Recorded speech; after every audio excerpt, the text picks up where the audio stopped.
The river swallowed Miriam whole. Her legs, useless since the accident that took her mother, couldn't kick. Her arms burned as she fought the current, but the April floodwaters were merciless. Above the roar, she heard her stepbrother's laughter fading on the riverbank. They'd finally done it. After years of trying to control her trust fund, Marcus and Victoria had simply decided to kill her, and no one would ever know it wasn't an accident. Before the story begins, please leave a comment letting us know what part of the country you're watching from. Don't forget to like and subscribe so the channel can keep growing and bring you more compelling stories. Miriam's wheelchair lay overturned on the muddy bank, its chrome frame catching moonlight like a fallen star.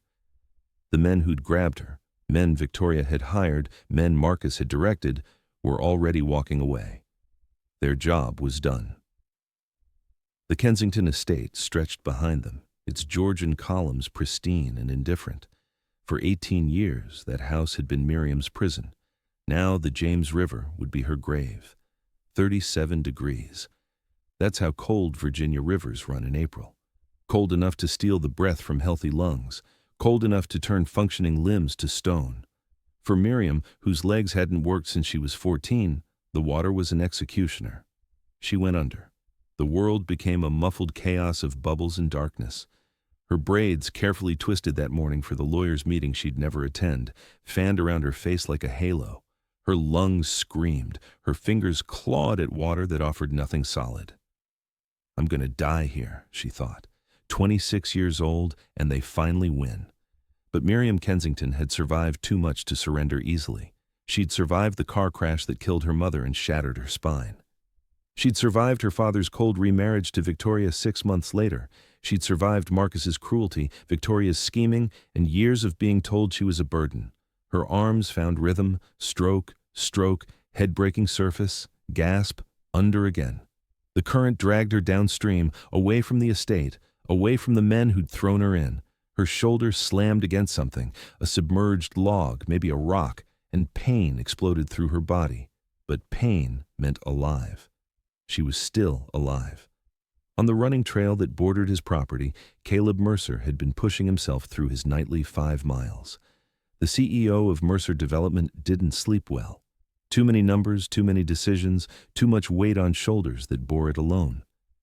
Running helped quiet the noise. The scream stopped him cold. No, not a scream. A gurgle, a splash. Something wrong in the water below the trail. Caleb's eyes found the river, swollen and churning from spring rains. For a moment, he saw nothing. Then, there. A dark shape tumbling in the current, arms flailing. Someone was drowning. He didn't think, didn't calculate risk or consider consequences. Caleb stripped off his running jacket and launched himself down the embankment, feet skidding on wet leaves. The river hit him like a frozen fist, stealing his breath. But 42 years of living had taught him to push through discomfort. He swam hard, cutting diagonal across the current, eyes locked on the struggling figure. Closer now, a woman, dark skin, braids streaming behind her. Her movements were weakening, the intervals between surfaces growing longer. "Hold on!" His voice carried over the water's roar. "I'm coming!" She probably couldn't hear him. It didn't matter. He reached her just as she went under again. Caleb dove. His hands found fabric, a blouse, expensive, now ruined, and he grabbed, pulled. Her body was shockingly light in the water, but also strangely uncooperative. As he hauled her toward him, he realized her legs weren't kicking, wouldn't, couldn't. He adjusted his grip, wrapping an arm around her torso and kicking hard for the shore. The current fought him. His muscles burned. But Caleb Mercer had built an empire from nothing, and he wasn't about to let a river beat him. They reached the bank in a tangle of limbs and gasping breaths. He dragged her up the muddy slope away from the water's grasp and laid her on the damp grass. She wasn't breathing. "No," he growled. "No, you don't get to die." CPR. 30 compressions, 2 breaths. The training came back automatically. He'd learned it for his construction crews, never imagining he'd use it like this. Her lips were cold under his. Her chest rose with his forced breath. Come on. Miriam convulsed. Water spewed from her mouth and she rolled onto her side, coughing violently, desperately, beautifully, alive. "That's it," Caleb murmured, rubbing her back as she expelled river water. "You're okay, you're okay." But even in the moonlight, he could see she wasn't okay. Bruises already forming on her arms, her legs lying still, unmoving. And in her dark eyes, when she finally focused on him, he saw something that made his chest tight. Not gratitude. Rage. Chapter 2. The hospital room hummed with machines measuring vital signs, but Miriam's mind was elsewhere. Specifically, it was replaying every moment of the attack with crystalline clarity. Marcus's smirk as the men approached her on the garden path. Victoria's turned back, disappearing into the house as if she hadn't orchestrated everything. The cold efficiency of hands lifting her from her wheelchair, carrying her toward the river like she weighed nothing. Like she was nothing. "Your family's in the waiting room," the nurse said, adjusting an IV line. "They've been here since you were brought in. They seem very worried." Miriam's laugh was bitter. "I'm sure they are." The door opened before the nurse could respond. Dr. Patterson, a gray-haired neurologist who'd treated Miriam since her teenage accident, strode in with charts in hand. "Hypothermia, bruised ribs, mild concussion," he reported. "Given the circumstances, you're remarkably lucky." "Lucky," Miriam tested the word. "Is that what we're calling it?" "The man who pulled you out," Dr. Patterson began. "I want to see him. Ms. Kensington, your family, is the reason I was in that river. I want to see the man who saved me. Now." The doctor's expression shifted. He'd known Miriam long enough to recognize when she wasn't making requests. He nodded and stepped out. Caleb Mercer appeared in the doorway 15 minutes later. In dry clothes now, someone must have brought them, but still carrying the alertness of a man who'd recently cheated death alongside a stranger. He was tall, broad-shouldered, with gray threading through brown hair and lines around blue eyes that suggested he smiled more than he frowned. Early 40s, Miriam guessed, confident in a way that came from competence, not arrogance. "You're awake," he said. "Good. You're the one who pulled you out, yes." He moved to the chair beside her bed but didn't sit. "I'm Caleb Mercer." Miriam knew the name. Everyone in Virginia knew the name. Mercer Development had transformed Richmond's skyline over the past decade, building affordable housing alongside luxury projects in a model that made traditionalists uncomfortable and progressives skeptical. The man behind it kept a low profile, avoided society events, and was rumored to be ruthlessly efficient in business. He was also currently looking at her like she was a puzzle he intended to solve. "Why were you in the river, Ms. Kensington, Miriam Kensington?" And I was thrown in. To his credit, Caleb didn't flinch. "By whom?" "My stepfamily." The words tasted like ash. "They've been trying to get control of my trust fund for years. Tonight, they decided a more permanent solution was warranted." Caleb was silent for a long moment. When he spoke, his voice was carefully controlled. "Do you have proof?" "Beyond the bruises on my arms and the wheelchair they left on the riverbank? Not yet. But I'm a lawyer, Mr. Mercer. I spent years in law school studying exactly how to build cases like this. And I've been preparing for this fight my entire adult life." Something flickered in his eyes. Respect, maybe. A lawyer in a wheelchair. Disability law, specifically. I represent people who've been overlooked, underestimated, dismissed. Her chin lifted. "I'm used to being underestimated myself." "I can imagine." He finally sat, leaning forward with elbows on knees. "What happens now?" "Now I go home, pretend I don't know what they did and gather evidence. Then I destroy them." "Alone?" "I've always been alone, Mr. Mercer. My mother died when I was 14, the same accident that put me in this chair. My father remarried within months to a woman who saw me as an obstacle. He died 3 years ago, leaving me a trust they can't touch as long as I'm competent and alive. So they've tried to prove me incompetent. When that failed," she gestured to herself, to the hospital bed, to the machines tracking her survival. Caleb studied her for a long moment. Then he pulled a card from his pocket and set it on her bedside table. "My private number. If you need resources, security, legal support, a safe place to plan your next move, call me. I don't take charity, Mr. Mercer." "This isn't charity." His voice was firm. This is one person helping another fight injustice. The choice is yours whether to accept." He stood, straightening his jacket with the precision of a man who didn't waste movements. At the door, he paused. "For what it's worth, Ms. Kensington, you strike me as someone who knows exactly how to handle herself. But there's no shame in accepting allies. Sometimes winning means knowing when you can't fight alone." The door closed behind him. Miriam stared at his card for a long time before tucking it into her hospital gown's pocket. Through the window, she could see two police officers talking with Dr. Patterson. They'd taken her statement about the accident. They'd photographed her bruises. They'd even gone to collect her wheelchair from the riverbank as evidence. But she could see in their eyes they thought she was confused, traumatized, imagining malice where there was only tragedy. Let them think that. Let Marcus and Victoria feel safe. She'd prove them all wrong soon enough. Chapter 3. 3 days after her release, Miriam's apartment was compromised. She'd known it would happen, had prepared for it even. But finding her files scattered, her laptop wiped, and a threatening note on her kitchen table still sent ice through her veins. "Accidents happen to people who don't know their place." The message was unsigned, but it didn't need to be. Marcus had always loved theatrical intimidation. She photographed it with her phone before touching anything. Evidence was evidence, even when it made her hands shake. Then she wheeled to her bedroom, packed a bag with the essentials she'd kept hidden, backup drives, original documents, emergency cash, and called the number on Caleb Mercer's card. He answered on the second ring. "Kensington. They broke into my apartment. I need that safe place you mentioned. Address? 2203 Maple Court, Unit 7B. I'll have a car there in 15 minutes. Pack only what you can't replace." Already done. A pause. Then, with what might have been approval. "Good. We'll talk when you arrive." The car was sleek, black, and driven by a silent woman with military bearing. Miriam noted the subtle bulge of a shoulder holster beneath the driver's jacket and felt something unclench in her chest. Real security. Real protection. The drive took them out of the city, through winding roads bordered by old-growth forest, and finally through iron gates that opened automatically at their approach.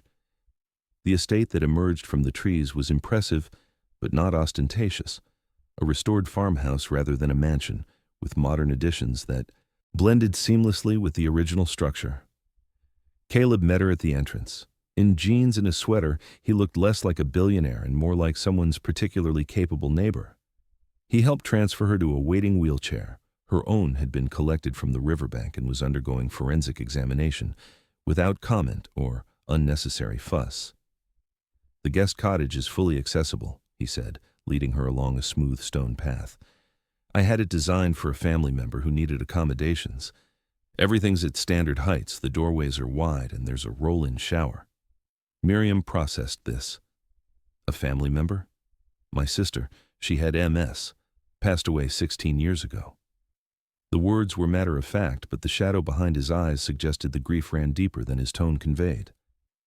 "I'm sorry. So was I.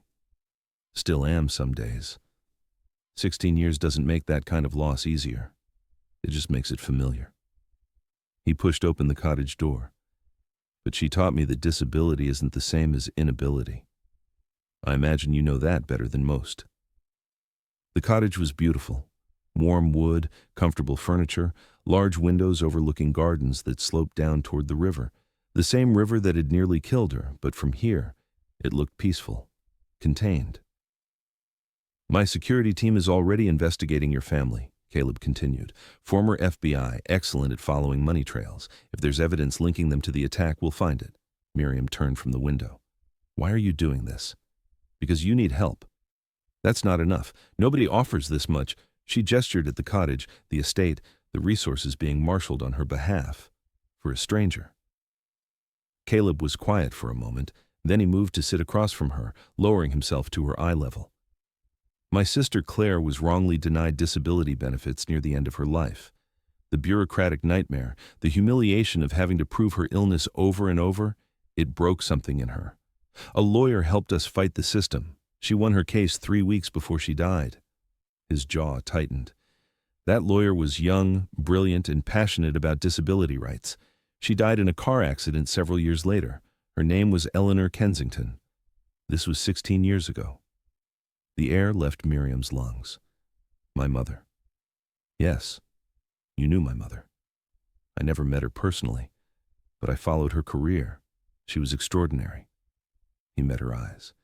When I pulled you from that river and you told me your name, I wasn't just saving a stranger, Miriam.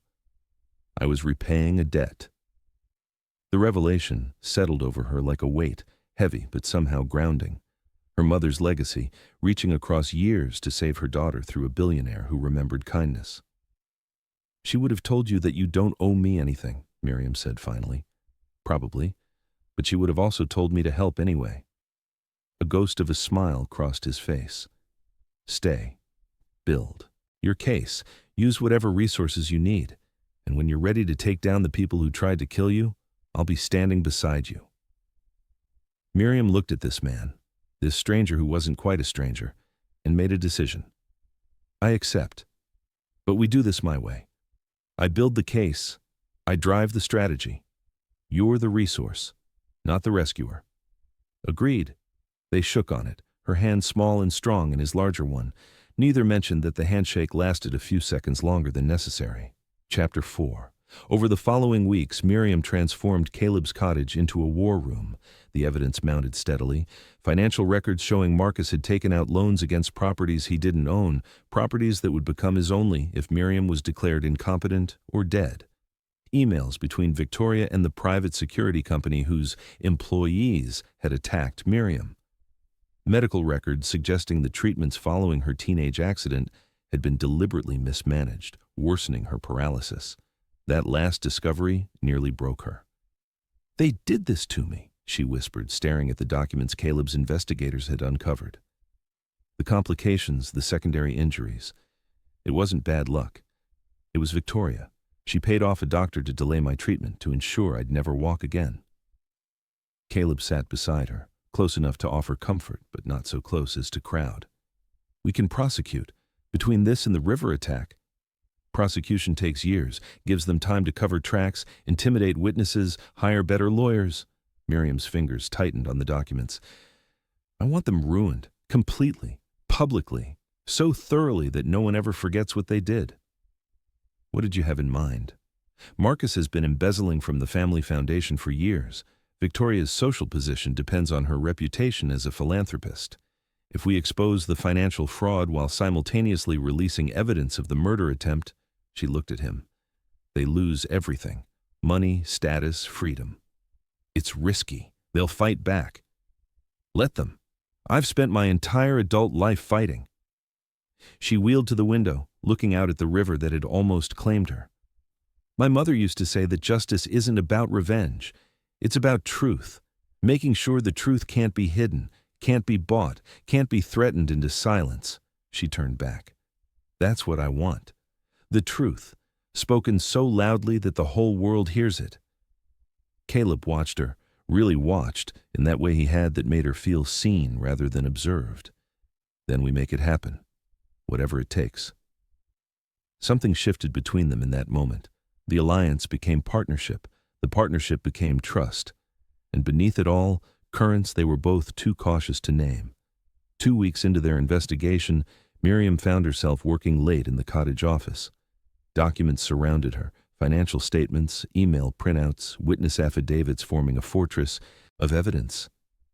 Caleb appeared with coffee, setting a mug beside her elbow without comment. He'd learned when she needed space to focus and when she needed presence. Right now, she needed both. Look at this, she said, pulling up a spreadsheet. Marcus transferred funds the same week my father died, before the will was even probated. Caleb leaned over her shoulder to study the screen, close enough that she could feel his warmth, smell the faint scent of cedar from his cologne. His hand came to rest on the back of her wheelchair, steadying himself. That's brazenly illegal, he murmured, his breath stirring her hair. Miriam tried to focus on the numbers, but found herself acutely aware of how near he was, how his presence made her skin hum with awareness. Marcus never was subtle. Neither are you. His voice held quiet amusement. You've been staring at the same cell for 3 minutes. She turned her head, found their faces inches apart. For a breathless moment, neither moved. Then Caleb straightened, stepping back with visible effort. "The coffee's getting cold," he said, his voice rougher than usual. "Right. Coffee." Miriam turned back to her screen, pulse racing. "Thanks." But neither of them was thinking about coffee anymore. The press conference was scheduled for a Tuesday morning. Miriam had spent weeks preparing, gathering witnesses, organizing evidence, coordinating with federal investigators who'd taken interest in the foundation fraud. Caleb's media team had crafted a narrative that centered Miriam's voice while protecting her safety. The whole country would watch as she dismantled her stepfamily's carefully constructed lies. The night before, she couldn't sleep. She wheeled through the cottage at 2 a.m, reviewing her statement for the 100th time, when a knock came at the door. Caleb stood outside, still dressed, clearly as restless as she was. "Saw your lights on," he said. "Thought you might want company." She let him in. They sat together in the living room, the silence comfortable rather than awkward. Miriam found herself studying his profile, the strong jaw, the thoughtful creases around his eyes, the way his hands rested on his knees as if ready to act at a moment's notice. "You're staring," he said without turning. "You're worth staring at." Now he turned, surprise flickering across his features. Miriam felt heat rise to her cheeks but didn't look away. She was done being cautious about everything. "I know what I'm doing is dangerous," she said. "Tomorrow could go wrong in 100 different ways. Victoria has lawyers. Marcus has connections. They could bury me before I finish speaking." "They won't.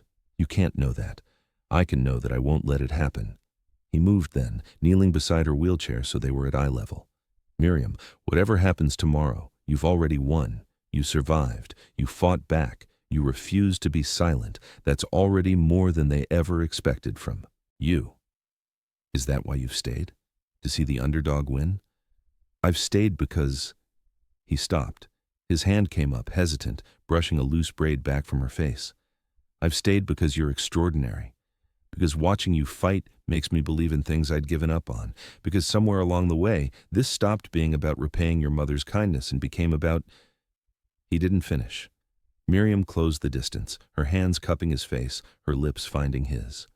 The kiss was gentle at first, questioning.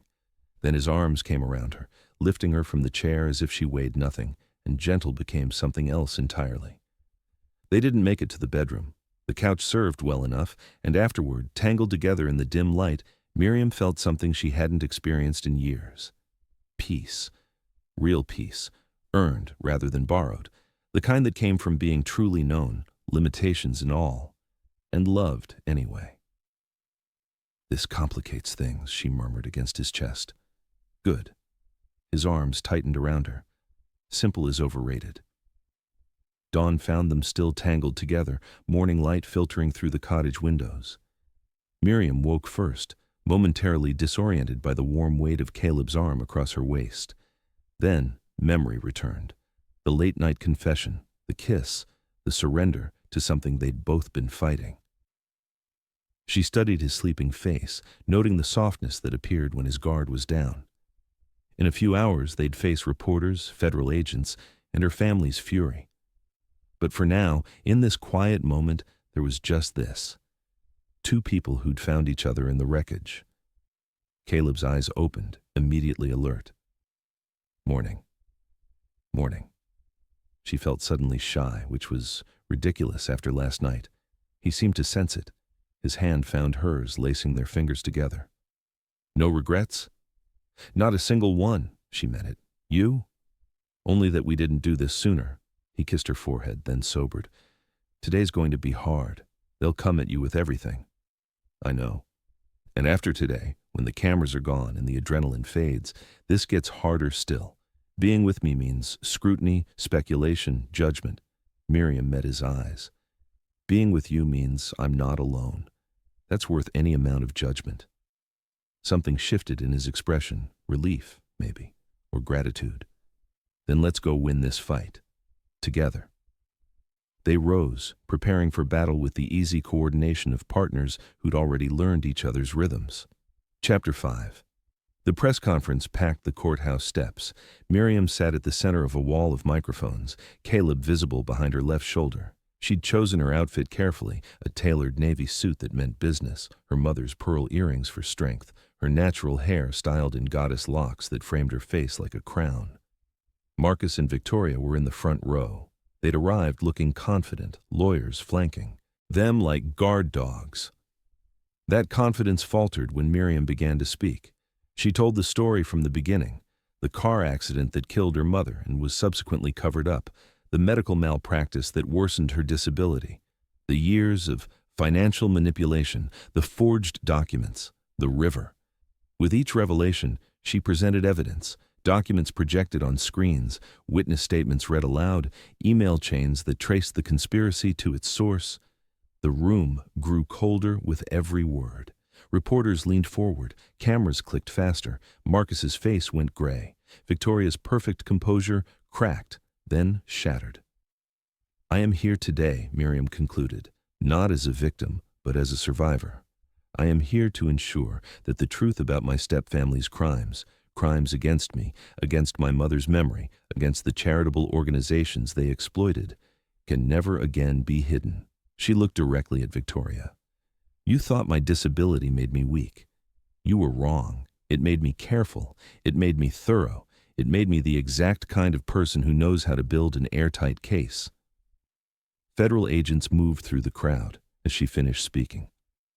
The arrests happened live on camera, Marcus screaming about lawyers, Victoria maintaining icy silence even in handcuffs. The images would dominate the news cycle for weeks. Caleb reached Miriam as the chaos unfolded. His hand found her shoulder, warm and steady. "You did it," he said. "We did it." She turned to face him, and in front of cameras, in front of the world, she kissed him.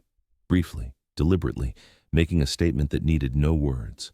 The billionaire and the paralyzed woman who'd refused to be broken.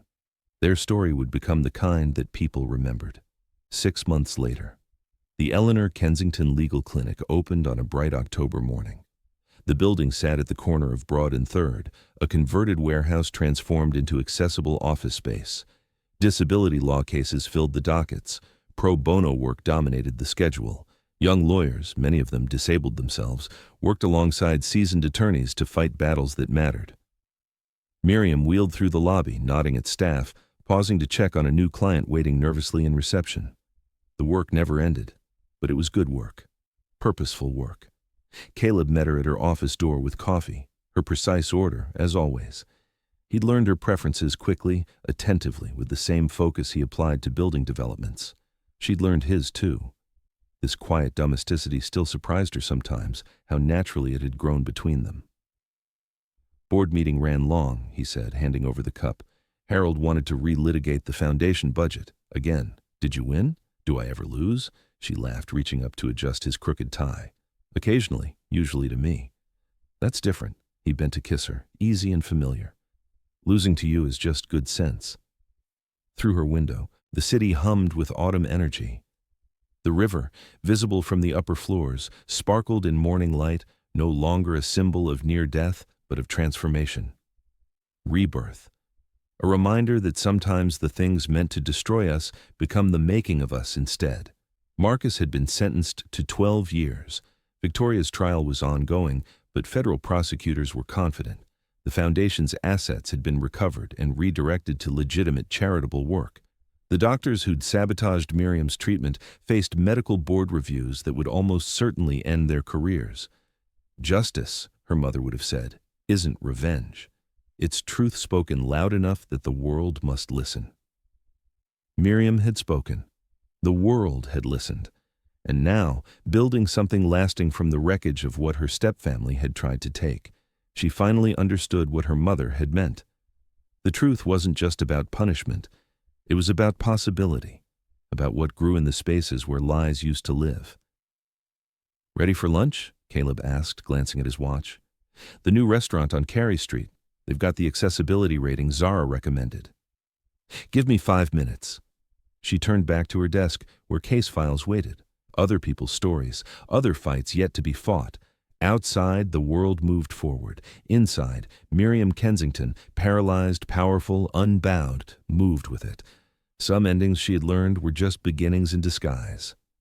From all of us at Dear Love Diaries, We'll see you in the next story.